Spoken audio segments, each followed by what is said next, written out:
1900년 전에 예수께서 이 세상에 오셨을 때에 그때에는 학자들이 많았습니다.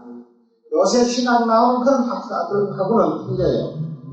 거기는 아주 정통적으로 모세율법을 그만 창세기로서부터 그냥 말라기 4장까지 그래서 매일같이 밥 먹듯이 공부하고 열심히 공부하고 하나님의 법들을 연구하고 있었던 그 사람들인데 왜 이 사람들이 모르느냐 하는 문제입니다.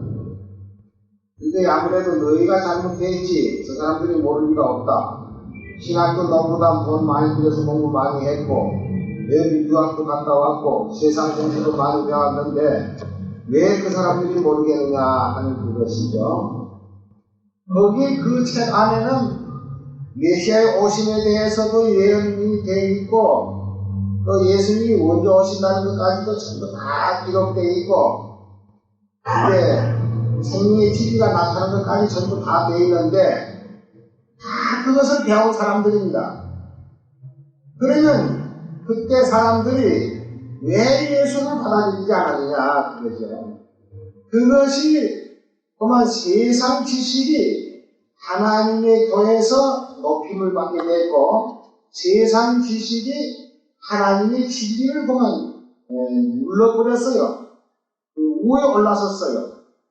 그래서 옛날 히스기야 왕 당시에도 그랬고 또 요시야 왕 당시도 그랬는데 모세율법을 산통 연구하고 제사장들이 그냥 대내고 같이 거사하고 내려오면서도 그때 유월절을 지키지 않았던 일이 있었습니다. 그래서 요시야 왕 당시에 그 국고금을 좀 내고 또 연구비에서 돈을 쏟아가지고 성전을 수리했어요. 전부 다 청사를 하고 해놨다 빌어놨다 하면서 전부 다 이렇게 빚지는 바람에 무엇이 하나 튀어나와내면 모세의 법책이 하나 튀어나왔던 일이 있었습니다. 이제 그것을 그 제사장들이 읽어보니까 우리가 꼭 지켜야 되겠다 하는 문제를 깨달았을 때에 요시야 앞에 갖다 주면서 읽어보여 주었어요. 이 성전을 수리하다 보니까 이 책이 나왔습니다. 그러니까 이 요시야 앞에서 읽고 나니까 요시야 옷을 다 찢고 그때 상당히 믿었던 일이 있었습니다. 그래서 예수님 당시만 하더라도 거기 서기관이나 박사교회나 제사장들이 많이 있었지만은 그들이 하나도 깨닫지 못하게 됐고 예수님께서 오셔가지고서는 그들에게 그 예언에 성취된 세월량의 진리를 증거해줬죠. 그럼 증거해줬지만 그들이 그 증거를 잘 받아들였으면 문제는 더 적었는데 자기네들 배운 그 지식이 진리를 받아들일 수 없게끔 되어 있는 것이 그때의 상태이고 지금도 똑같이 마찬가지입니다. 그래서 예수님께서 그들에게 비유로 말씀하셨는데 무엇 때문에 비유로 말씀하셨는데 오히려 잘 들으라고 말씀하신 게 아니라 듣지 못하게 하시기 위해서 비유를 말씀하셨다. 그럼 그들이 깨닫지 못하게 된 것과 또 예수께서 비유로 말씀하시는 데 대해서 우리 하나하나 찾아서 보기로 하겠습니다. 마태복음 13장 34절에 예수께서 모든 것을 우리에게 비유로 말씀하시고 비유가 아니면 아무것도 말씀하지 아니하셨으니 이는 선자로 말씀하신 바 내가 입을 열어 비유로 말하고 창세부터 감춘 것들을 드러내리라 함을 이루려 하시니라 그랬습니다. 모든 분에게 비유로 말씀하시고 비유가 아니면 말씀을 하지 않았다. 그래서 이것은 선자로 하신 말씀에 내가 입을 열어 비유로 말하고 창세부터 감추어졌던 것을 드러내리라 함을 이루려 하시는데 창세부터 감춰졌던 것이 바로 뭐냐면 예수 그리스도십니다. 예수 그리스도는 창세부터 감춰졌던 거예요. 그 때에 따라서 예수님 오셔도 세상으로서는 알 수 없게끔 되어 있는 것이 예수님입니다. 왜 비유로 말씀하냐면 13절에서 보다 그러므로 내가 저희에게 비유로 말하기는 저희가 보아도 보지 못하며 들어도 듣지 못하며 깨닫지도 못하니라. 그럼 예수님 왜 비유로 말씀하셨다고 했습니까? 여기 보니까 저희가 보아도 보지 못하고 들어도 듣지 못하고 깨닫지도 못하니까 그들에게 숨겼단 말입니다. 메시아오기를 간절히 사모하고 있었던 그 사람들이 막상 나타나니까 오히려 조롱하고 비웃고 핍박하고 내고 십자가에 못 박기까지 됐습니다. 예수님께서 비유로 말씀을 꼭 하셨는데 그것은 그들이 보지도 못하고 듣지도 못하고 깨닫지도 못하게 하십니다. 그러면 이 사람들이 왜 깨닫지 못하게 됐을까? 14절에 보면 이사야의 예언이 저에게 이루어나니 이것을 너희가 듣기는 들어 깨닫지 못할 것이요 듣기는 보아도 알지 못하리라. 이 백성들의 마음이 완악해져서 듣기는 듣기에 둔하고 눈은 감았으니 이는 눈으로 보고 귀로 듣고 마음으로 깨달아 돌이켜 내게 고침을 받을까 두려워함이라 하였느니라. 그러나 너희 눈은 보고 너희 귀는 들음으로 보기도다. 내가 진실로 너희에게 이르노니 많은 선자와 의인이 너희 보는 것들을 보고자 하여도 보지 못하였고 너희 듣는 것들을 듣고자 하여도 듣지 못하였느니라. 이걸 어떻게 들어야 바로 듣느냐? 왜 비유로 말해서 듣지 못하게 했을까? 이런 문제들이 이것이 큰 문제가 되어 있습니다. 그러면 왜 그랬는가? 이 비유로 저희가 듣지 못하게 하신 분이 누구냐? 10절에 보면 제자들이 예수께 나와 가로되 어찌하여 저에게 비유로 말씀하시나이까? 대답하여 가라사대 천국의 비밀을 아는 것은 너에게는 허락되었으나 저에게는 아니 되었나니 그랬어요. 그럼 저에게가 누구였습니까? 그 당시에 성경 박사들이, 그 당시에 학자들이죠. 성경을 많이 연구하고 자기들만이 성경을 가질 수 있고 성경을 가지고 예언할 수 있는 독특한 권리를 가지고 있는 그 사람들이었죠. 그 사람들에게는 허락되지 않았다. 너에게는. 그러니까 오히려 예수님의 제자들은 비유로 말해도 알아들을 수 있게 있고 그 당시에 가장 학자들이라고 하는 그들에게는 이것을 도저히 알 수 없도록 되어 있는 것입니다. 자, 그러면 이 말씀에 대해서 아까 14절에 있는 이사야의 예언이 저에게 이루어나게 했는데 그럼 이사야 29장 11절에서 한번 보겠습니다. 아마 이런 문제들을 잘 알면은 옛날에 있었던 일도 대략 진단이 갈 때고 오늘날에도 반드시 이렇게 돼야 되겠구나 하는 것이 예언 성취되는 것을 알 수 있을 거예요. 그러므로 모든 묵시가 너희에게 마치 봉한 책의 말이다. 여기 모든 묵시라는 것은 무엇을 말하는 말이죠? 구역성경 대목의후서 3장 16절에 볼 것 같으면 모든 묵시는 모든 성경이라고 했습니다. 성경은 하나님이 선자의 입을 통해서 묵시로 보여줘서 우리에게 나타나는 것입니다. 그러면 이 모든 묵시라는 것부터 먼저 말고 들어갑시다. 디모데후서 3장 16절 모든 성경은 하나님의 감동으로 된 것으로 구역성경에는 하나님의 묵시로 된 것으로 이래서 묵시 그건 감동으로 됐단 말이나 묵시로 됐단 말이에요. 감동으로 된 것이로 교훈과 책망과 관계함과 우리의 교육하기에 유익하니 이는 하나님의 사람으로 온전케 하며 모든 선한 일을 행하기 합니다. 또 베드로후서 1장 20절에서 먼저 알 것은 경외 성경의 모든 예언은 사사가 엮을 것이 아니니 예언은 성경은 언제든지 사람의 뜻으로 낸 것이 아니요 오직 성령의 감동하심을 입은 사람들이 하나님께 받아 말한 것이라. 그런데 모든 성경에 기록한 그 예언이 사람의 뜻으로 사람의 생각과 뜻을 모두 짜내가지고 쓴 것이 아니고 오직 성령의 감동하심을 입은 사람들이 하나님께 받아 말한 것이라. 이사야 29장 12절에 가면 그러므로 모든 묵시가 너에게는 마치 봉한 책의 말이다. 이것은 무식한 자에게 주며 이르기를 그대에게 전하노니 이를 읽으라 하면 대답하기는 나는 통하여서니 못하겠노라 할 것이요 또 무식한 자에게 주며 이르기를 그대에게 전하노니 이를 읽으라 하면 대답하기를 나는 무식하다 할 것이다. 그리고는 여기 이 말씀이 그 모든 무시가 동안책의 말이라 그러는데 그 동안책의 말같이 도저히 깨달을 수 없게 된 이유가 어디 있느냐? 13절에 나온다. 그 말이 주께서 가라사대 이 백성이 입으로는 나를 가까이 하며 입술로는 나를 존경하나 그 마음은 내게서 멀리 떠났나니 그들이 나를 경외하면 사람의 계명으로 가하심을 알았을 것이다. 그렇기 때문에 사람의 계명으로 가하심을 받았기 때문에 모든 성경이 뭐가 같다? 동안책에만 나갔다 이거지. 이건 유식무식이 없어요.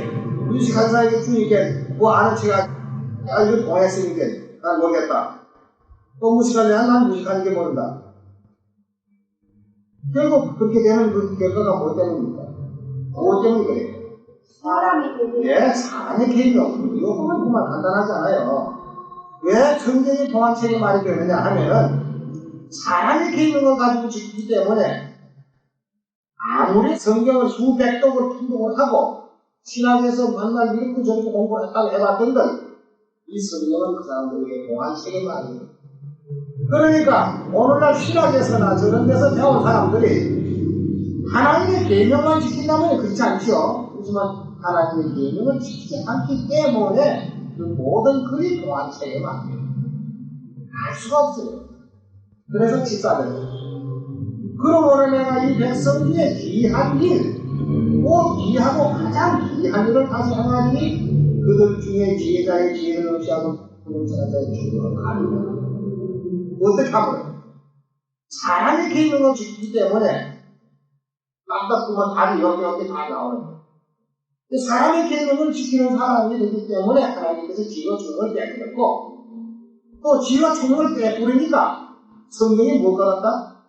동안책에만 빼버렸어요. 이건 뭐 틀림없는 사실 아닙니까? 그래서 예수님께서도 그들에게 비유를 말씀하셨다. 비유가 바로 그 양으로는 이게 묵시를 보는 것이 되죠. 그래서 다니엘서도 묵시가 들어가 있고 요한계시록에도 묵시가 들어가 있기 때문에 그것은 저희가 아무리 안다고 들어봤던 동안책의 말이 되고 많은 것입니다. 그러면 누구 말이 이제 마지막 때에 일어나는데 다니엘서에 한번 가서 보세요. 12장 1절에서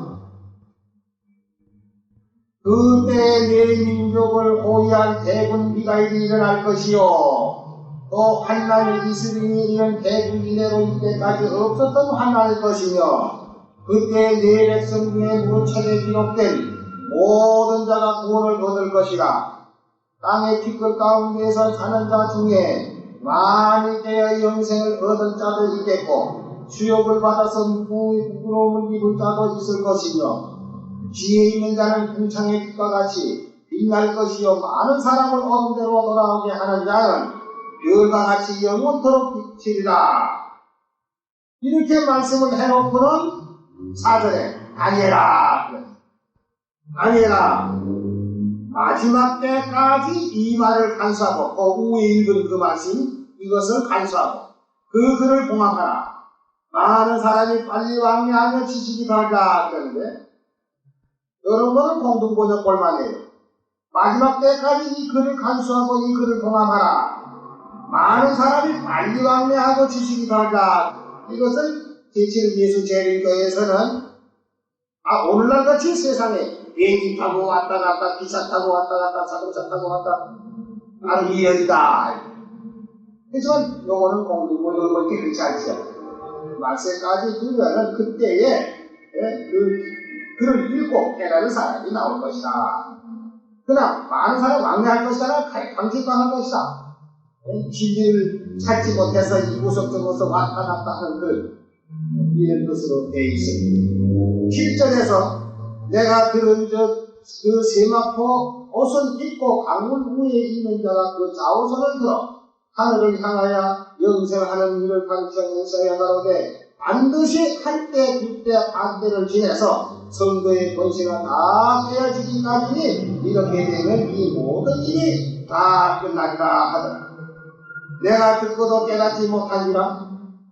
내가 가로되 내 주여 이 모든 일의 결국이 어떻게 되겠사옵나이까? 그가 가로되 다니엘아 갈지어다. 대처 이 말은 마지막 때까지 간수하고 봉합할 것이니라. 많은 사람이 연단을 받아 스스로 정결케 하며 회개할 것이나 악한 사람은 악을 행하느니 악한 자는 아무도 깨닫지 못하되 오직 지혜 있는 자는 깨달으라.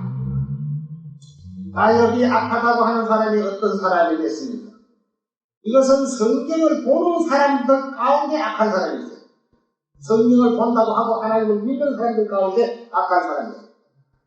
또 이렇게 말하면 성경 믿는 사람이 뭐 악한 사람이 있을까봐 이렇게 하지만 이것은 무슨 악이냐 하면은요, 아까 사람의 계명을 지키는 자에게는 모든 무시가 뭐가 된다? 공안책에 말라갔다고 했고, 왜 공안책에 말라가느냐? 그들의 지혜와 충분을 빼앗겼습니다.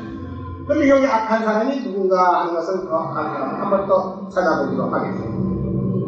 느헤미야 13장 17절에 가서 보겠습니다. 내가 이게 모든 뒤를 부시죠. 이르기를 너희가 어찌하여 이 악을 행하여 안식일을 범하느냐. 너희가 어찌하여 악을 행하여 안식일을 범하느냐. 그러니까 안식일을 범하는 것이 악인데 그렇다고 해서 안식일만 꼭 범하는 걸로 해당되는 게 아니라 하나님의 계명을 범하는 데 대해서 악한 사람으로 짓고 있습니다. 그래서 이걸 이렇게 골라가지고 이거 좁으시는 거 아니냐 이렇게 생각을 했는데 그렇지 않습니다. 이사야 56장 1절에서 보면은 이사야 선자는 이 세상 종말까지에 대한 예언을 잘했습니다. 그럼 이게 어떤 사람들이 악한 사람들인가 한번 봅시다. 1절이요. 여호와께서 이같이 말씀하시되 너희는 공평을 지키며 의를 행하라. 나의 구원이 가까이 왔고 나의 의가 쉬이 나타났을 것이라 하서 쓴즉 안식일을 지켜 더럽히지 아니하며 그 손을 금하여 모든 악을 행치 아니하여야 하나니. 그 손을 금하여 모든 악을 행치 아니하여. 그럼 손 금하여 악을 행치한다는 말은 그럼 뭐 손 금하면 뭐 도둑질이랑 강도질해서 악이 아니라 일하는 악이다 그 말이에요. 쉽게 말합니다. 안식일을 지켜 더럽히지 아니하며 그 손을 금하여 모든 악을 행치 아니하여야 하나니 이같이 행하는 사람은 이같이 굿이 잡는 인생은 복이 있느니라. 여호와께 연합한 이방인은 여호와께서 나를 그의 백성 중에서 반드시 갈라내신다 말하지 아니하며 고자도 나는 마른 나무라 말하지 말라. 여호와께서 이같이 말씀하시기를 나의 안식일을 지키며 나를 기뻐하는 일을 선택하며 나의 언약을 굳이 잡는 고자들에게는 내가 내 집에서 내 성 안에서 자녀보다 나은 기념물과 이름을 주며 영영한 이름을 주어 끊치지 않게 할 것이며 또 나 여호와께 연합하여 섬기며 나 여호와의 이름을 사랑하며 나의 종이 되며 안식일을 지켜 더럽히지 아니하며 나의 언약을 굳게 지키는 이방인. 그랬으니까 이것은 꼭 이스라엘 사람만이 아니고 한국 사람이나 중국 사람이나 영국 사람이나 미국 사람 할 것 없이 다 여기 포함되어 있습니다. 그러면 꼭 안식일만 말하는 게 아니라 여호와의 언약을 지키는 사람, 여호와의 모든 유명한 법과 계명을 다 지키는 사람에 해당되는 것인데, 내가 그를 나의 성산으로 인도하여 기도하는 내 집에서 그들을 기쁘게 할 것이며 그들의 번제와 희생은 나의 제단에서 기꺼이 받게 되리니. 하나님이 제일 문제 되는데 받아야지 안 받으면 안 되는 거죠. 이는 내 집은 만민의 기도하는 집이다. 일컬음이 될 것입니다. 했으니까 여기도 보면은 못하는 사람이 악한 사람이 있어요.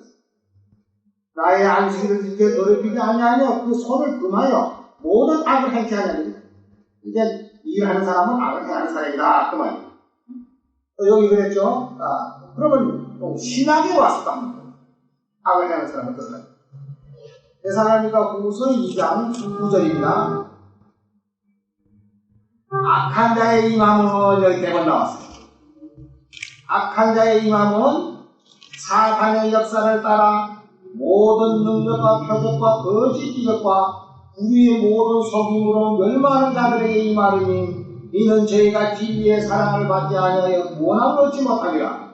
이러므로 하나님이 유혹을 저희 가운데 역사하게 하사 거짓 것을 믿게 하시면 진리를 믿지 않고 불의를 좋아하는 모든 자로 심판을 받게 하게 하시라 그랬는데 요 악한 자가 누구냐 하면요 요거 이제 3절에서 한번 봐요. 누가 그렇게 하여도 너희가 미혹하지 말라. 먼저 배도하는 일이 있고 저 불법의 사람 곧 멸망의 아들 나타나다. 이렇게 불법의 사람이 나타난다는 이 데살로니가 후서 2장에 있는 예언이 바로 그때는 말하는 아무튼 몸만큼만 꺼내서 하나님의 계명을 변경을 시켰던 일이었습니다. 그리고 불법한 자가 나타난다 그랬죠. 8절에 보면 그때 불법한 자가 나타나리니 주 예수께서 그의 입의 기운으로 죽이시고 강림하심으로 나타나심으로 패하시리라. 악한 자의 임함은 사탄의 역사를 따라 모든 능력과 표적과 거짓 기적과 이게 이 악한 자라는 것은 무엇을 하는 말이냐? 하나님의 계명을 변경시키는 사람이고 악한 자라는 거예요. 그러니까 이게 성경을 보면서도 이거 악하다니 뭘 보고 하는 거야?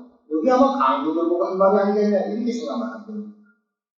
그러면 하나님의 계명을 변경시키는 그들은 이 성경 사람 악한 사람이 되고 또 성경을 볼 수 없도록 그 성경이 공항책의 말과 같이 베풀었고 그들에게는 지혜와 총명을 베풀었기 때문에 도저히 알아볼 수가 없는 것이 바로 이것이 이 성경의 공한 힘인 것입니다.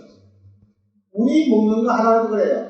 하나님이 다 같은 떡이라도 너 이거 먹으면 죽는다 하면 그거 먹으면 죽는 거고 너 이거 먹으면 산다 하면 사는 거예요. 그만큼 이 성경의 신비라는 것이 그렇습니다. 예수님의 말씀은 절대적인 우리의 생명이십니다. 내가 예수님의 우리 구주를 믿고 예수님의 말씀대로만 그대로 가르치는 대로 우리가 지키고 행하면 우리는 영생이 있다는 것을 확신하면 바로 되는 거예요. 그래서 지혜와 총명이 없는 사람들에게 뭘 하면 지혜와 총명이 온다고 했죠? 에베소 1장 7절 봅시다. 하나님의 계명을 범했기 때문에 지혜와 총명을 다 빼버렸는데 어떻게 하면 또 지혜와 총명이 다시 회복해 들어오느냐? 우리가 그리스도 안에서 그의 은혜의 풍성을 따라 그의 피로 말미암아 구속 곧 제사를 받았으니 이는 그가 모든 지혜와 총명으로 우리에게 넘치게 하사 그의 뜻의 비밀을 우리에게 알게 하셨으니 곧 그 기쁘심을 따라 그리스도 안에서 때가 찬 경륜을 위하여 예정하신 것이니 하늘에 있는 것이나 땅에 있는 것이나 다 그리스도 안에서 동일되게 하려 하십니다. 이 하나님의 계명을 지키지 못하게 되면 악한 사람이라는 것이 이제 우리가 아는데요.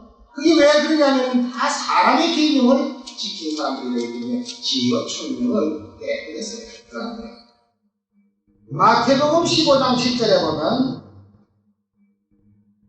외식하는 자들아 이사야가 너에게 대하여 잘 예언하였도다. 일러서되 이 백성이 입으로는 나를 존경하되 마음은 내게서 멀더라. 사람의 계명으로 교훈을 삼아 가르치니 나를 헛되이 팽개하도다.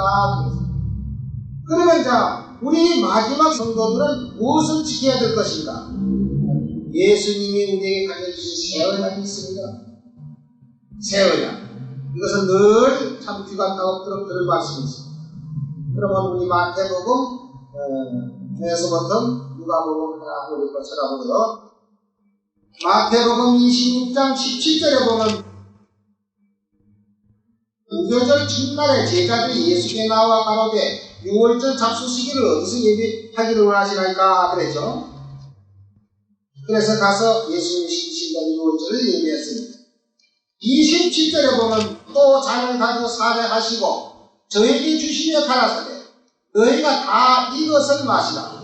이것은 죄사함을 얻게 하려고 많은 사람을 위하여 흘리는 바 나의 피, 곧 언약의 피라 말씀했고, 이제 누가복음에도 역시 똑같은 말씀 22장 19절에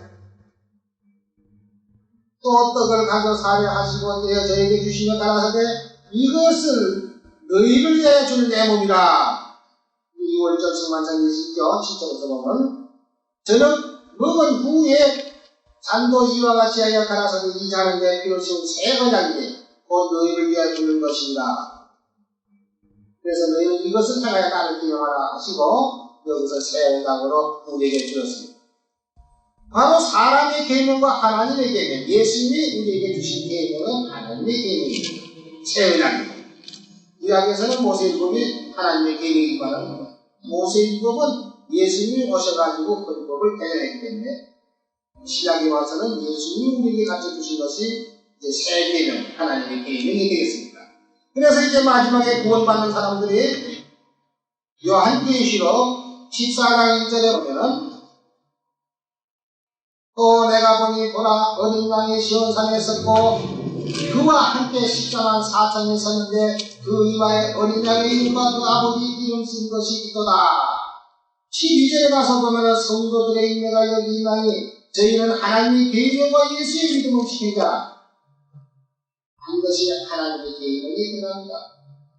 마지막 성도들이 지금 영으로 도구로 대항해서 싸워나가는 것은 사람의 계명하고 하나님의 계명하고 지금 대항이 되어 있는데 12장 17절에 보면 용이 여자에게 분노하여 돌아가서 그 여자의 남은 자손 곧 하나님의 계명을 지키며 예수의 증거를 가진 자들로 더불어 싸우려고 받아모으려고 있었더라. 그 받아모으려는 것은 거짓 사람의 계명을 지키는 하나의 모래수와 같지만 그 무리 위에 섰다. 그럼 우리는 이제 싸움은 누구하고 싸우는 것이냐? 용하고 싸우는데 바로 용이 어디 올라섰느냐면 거짓 교회들 아다모레수와 같이 많은 그 무리 위에 서서 있어요. 그러니까 싸움은 바로 사람의 계명을 지키는 무리하고 하나님의 계명을 지키는 무리하고 제2의 싸움이 되는 것입니다. 그래서 우리가 아무리 약하게 보이지만 우리는 하나님이 함께 계십니다. 여기 좀 더 나가보면 모래수와 같이 많은 무리가 있고 남은 무리 저 숫자가 있습니다. 언제든지 많은 무리는 사람의 계명을 지키는 무리들이고 남은 백성은 하나님의 계명을 지키는 무리. 결국 그때 가서는 누가 구원을 받는 것인가? 로마서 9장은 하나만 더 보고 말겠습니다. 로마서 9장 27절 또 이사야가 이스라엘에 관하여 예시되 이스라엘의 자손의 수가 비록 바다의 모래가 들지라도 남은 자만 구원을 얻으리니 주께서 땅 위에서 그 말씀을 이루시고 끝내시라 하셨나니라. 또 이사야가 미리 말한 바 만일 만군의 주께서 우리에게 씨를 남겨 그 남은 백성이죠. 씨를 남겨두지 아니하사 뜨면 우리가 소돔과 같이 되고 그와 같았으리로다 하고 지금 말했는데 그럼 이 남은 백성 여기 모의 관주를 찾아보면은 로마서 11장 5절에서 나오는데요. 그런즉 이와 같이 이제도 은혜로 택하심을 따라 남은 자가 있느니라. 만일 은혜로 된 것이면 행위로 말미암지 아니니 그렇지 않으면 은혜가 은혜되지 못하였다. 그런즉 어떠하뇨? 이스라엘이 구하는 것을 얻지 못하고 해변가에 몰수하지 많은 그 이스라엘이 구하는 것을 얻지 못하고 오직 택하심을 입은 자가 얻었고 그 남은 자들 해변가에 몰수하지 많은 그 남은 자들은 완악하여 졌느니라.